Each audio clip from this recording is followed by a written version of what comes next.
Greetings, and thank you so very much for joining me today for my second episode of Rhonda's Promise Resource Table podcast. I am Rhonda Rogers, and I am the president and founder of Rhonda's Promise, a nonprofit organization committed to the success of women and girls in South Palm Beach County, Florida. Our mission is to help connect women and girls at all stages of their life to resources and skills to enhance their lives through education and life skills. This episode is a follow-up to our Hope is Endless brunch. I'm excited to have with me today, Chioma, did I say that right? Chioma. Chioma Deere of the Deere Law Firm. Welcome, Chioma. Hi, Rhonda. Thank you so much for having me today. I really appreciate you allowing me to join you on this Resource Table podcast. Well, thank you. Tell us a little bit about yourself before we open up to our other questions. Sure. I am the founding partner of the Deere Law Firm here in West Palm Beach. I have been in West Palm Beach, Florida since 2004. I have been practicing as an attorney since 2008. And so I've been practicing for well over 14 years, primarily as a litigator. And recently I've launched my Deere Law Firm, which focuses on wills, trusts, estate planning, elder law, and Medicaid planning. Oh, that sounds like a lot. You got your hands full, don't you? I do, but I'm loving it. I'm loving that I'm helping so many people in our community. I am also a probate attorney, so that also helps people should anything happen to any of their family members if they pass away with a will, without a will, or with a trust in place. Well, I know your presentation at the Hope Endless brunch was a hit, and you had a lot of questions, and we did not have enough time. So I really wanted to have you back today to talk a little bit about, in more detail, what does your firm do?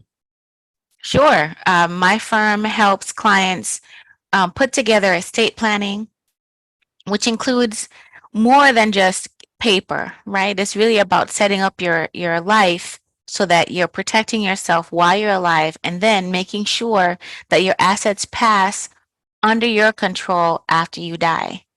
The big thing about estate planning is not just setting up who's going to get what when you die, but also making sure that you have documents in place that will protect you and protect your family from having to go to court should you need assistance. For example, if you become incapacitated, if you have the documents in place that would allow your family members or someone that you trust to help you, that person doesn't have to go to court to say get a guardianship.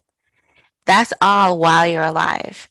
And so I try to, yes, I have to go to probate court to get a guardianship. So I try to make sure that I empower people with the information needed to make sure that they understand that setting up your estate planning is not just talking about death. Yes, it is, but it's also talking about how you can preserve the life that you have and pass on the legacy that you want without the courts telling you what to do. That's right. That's right.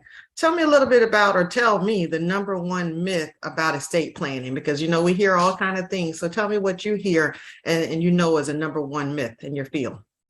Well, I hear a lot of different things. And I answer a lot of questions when I do my educational webinars. But the one that I find I hear a lot, even when I have prospects call me to say, hey, I want you to help me with my estate planning. A lot of people think that a will is going to do everything. It's magical. You have a will. My girlfriend say that all the time. And that's all you need. Yeah. Some people think that when they have a will, that the will, they wave the will around and the will magically does stuff. The will magically transfer title of real estate to the people that are listed in the will. And unfortunately, that's not the case.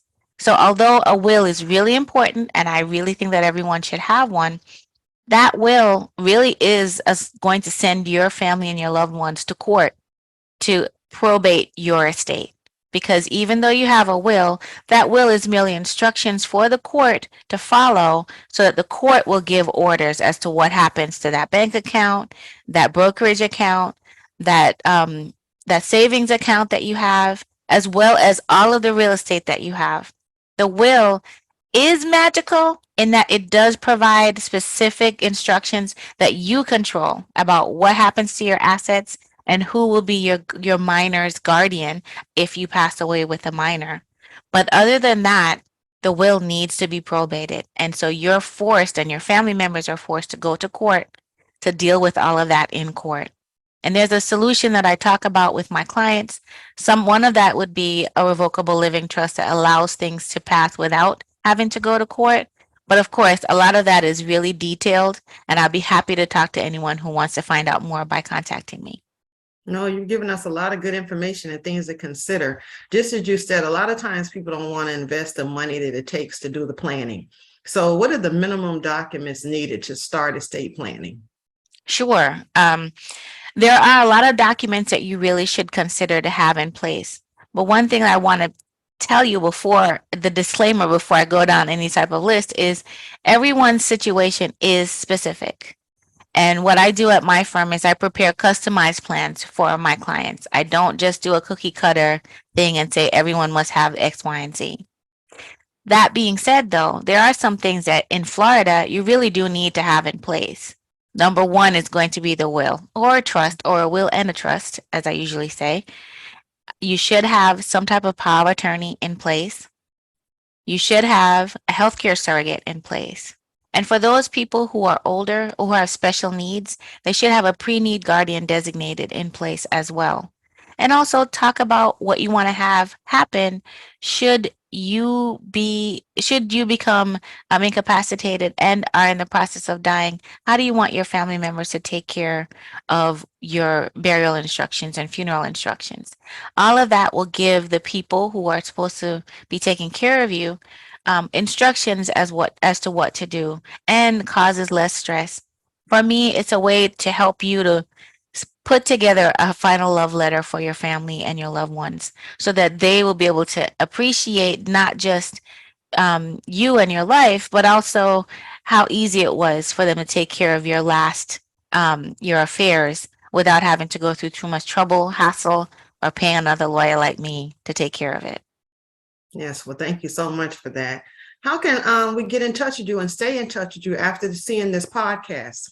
Sure. My law firm's website is www.deere-law.com. I also have, I'm also available on all the social media sites my handle is at Deere Law Firm. So you'll see me putting on videos and stuff like that. I'm on Facebook, Twitter, Instagram, and LinkedIn. Feel free to reach out to me. What's really key about my website, though, is a part of what I do to help my community is I do a lot of educational webinars talking about wills and trusts, talking about what trustees should do once you have a trust in place. And the one way to start the process with me is to sign up for a free estate planning webinar that's available on my website. And if you do that, then you get to meet with me for free. So you'll have a free consultation, which is I usually charge $450 for my estate planning consultations. If you watch the webinar and get that education, you can meet with me for free. Wow. Now that is a deal, everyone. Did you hear what she said? That is a deal. Thank you so much, Chioma. Chioma. I am trying to get your name. Chioma. It's really easy. Thank you so much, Rhonda, for the opportunity to meet with you and share more about my firm and my passion for educating people when it comes to estate planning. Thank you. You're a delight, and thank you for being here with us today. Bye-bye.